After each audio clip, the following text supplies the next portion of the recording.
ඊළඟට වරුණ පින්ටස් කරද්දී චක්ෂුද්්වාරය, සෝතද්්වාරය, ගාහනද්්වාරය, ජීවාද්්වාරය, කායද්්වාරය කියන මේ ෂඩ්ද්වාර හරහාම පින්ටස් කරන්න චිත්තෝත්පාද පහල කරන්න පුළුවන්.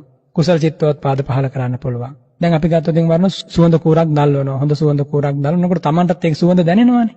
එතකොට ඒ සුවඳ දැනෙනකොට යාට හිතන්න පුළුවන් මේ සුවඳ ඒ භාග්‍යවතුන් වහන්සේට පූජා කරන්නේ. අනන්ත ගුණ සුවඳින් තුන් ලෝකේ සුවඳවත් කළ භාග්‍යවතුන් වහන්සේට පූජා කරන්න කියලා හිතනකොට ඒ සුවඳ දැනෙන්න එයාට ශ්‍රද්ධාව ඇති වෙනවා වරුණ. එහෙමයි.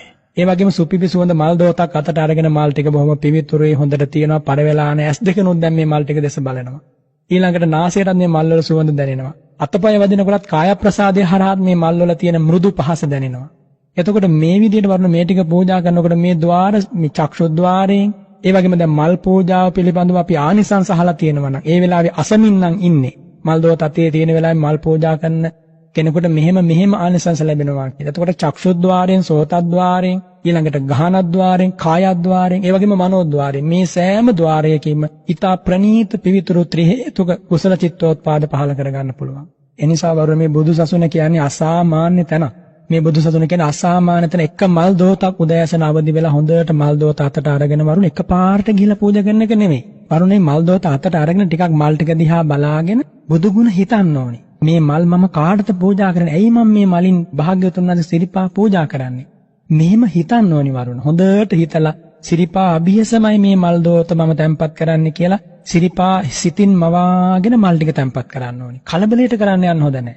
පහනක් දැල්ලුවත් ඒ පහන දල්වද්දි මේ පහන් ආලෝකයෙන් මම බුදුරජාණන් වහන්සේට පූජා කරනවා. ඇයි මම මේ පහන් ආලෝකයෙන් භාග්‍යවතුන් වහන්සේට පූජා කරන්නේ? එහෙම බුදු ගුණ හිතමින් මේ පහන දල්වන්න ඕනි.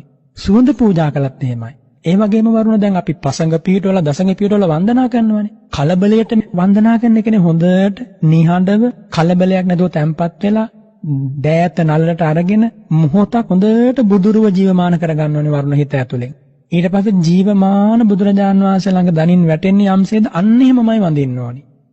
ඒ සිරිපා සිඹින්නේ යම්සේද එහෙමමයි ඒ වන්දනාව කරන්න ඕනේ. මොන ආමිෂ පූජාව කළත් සෑම මොහොතකම මේ ශාසනීය ප්‍රතිපත්තියෙන් කියන්නේ වරුණ හුදු චාරිත්‍ර විධියෙන් ඉෂ්ට කිරීම එහෙම නෙමෙයි.